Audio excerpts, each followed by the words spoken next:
I'm going to continue going into this game. I tell chess players that once they get a scalp, once they take their opponent's queen, they should have enough points to go on and win the game. And that's what Black does here.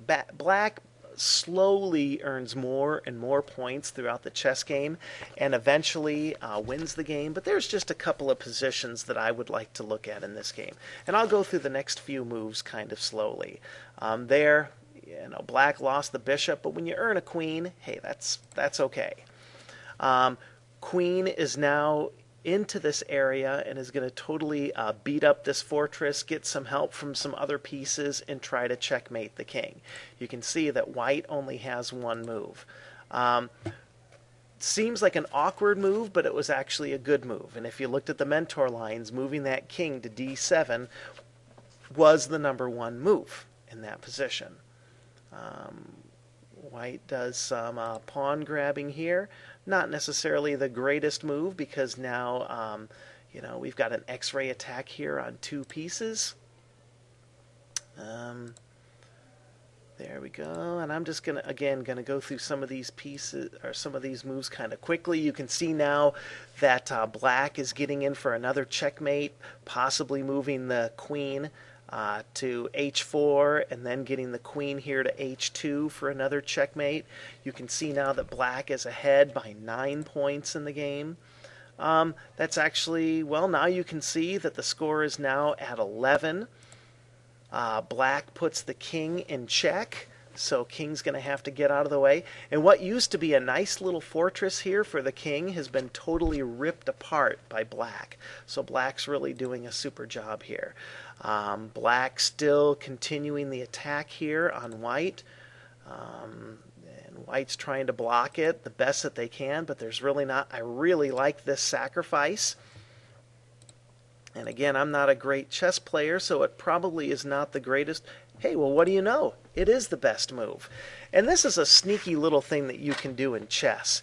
It's called a decoy. So by moving here, it seems like, there's a couple of things going on. Black is actually piling up on this pin right here.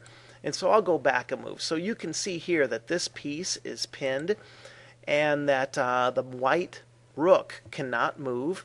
And Black's going to take advantage of that. So they're going to pile up on this pin. So there's now two pieces attacking the white rook.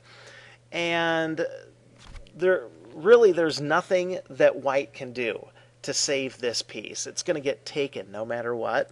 So the king is going to take the knight, and then the queen is going to take the rook. So there's an exchange that Black has won, and you can see there's just all these little things that are going on to earn more and more points.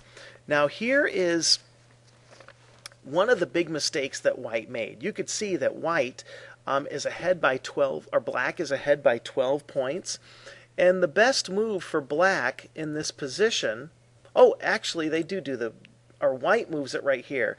This must be the place where Black messed up, because Black's best move would be queen take h3 for check.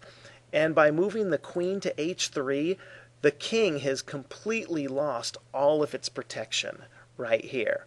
And the move that Black makes is rook to a8.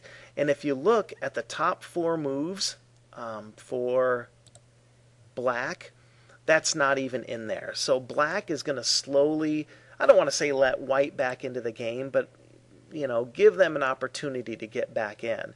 And I think what the goal was is that if the rook takes this piece right here, then the Black rook could take, and it would be an even exchange. But there were better moves for Black other than that.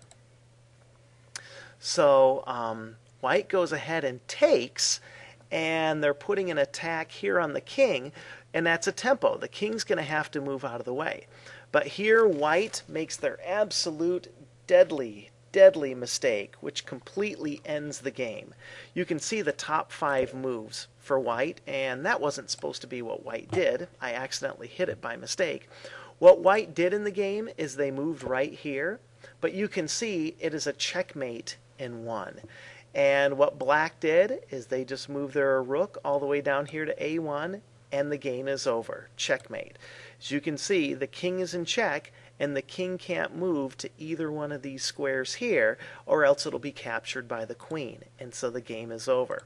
So if we go back to this position, -9, it's still likely that black's going to win the game, but white didn't keep into consideration that these two squares were protected by white, or protected by black, and all black had to do was get a rook to this A1 square to win the game. And white just wasn't paying attention to that and didn't see that threat coming. So when they made this move and black made this move, the game was over.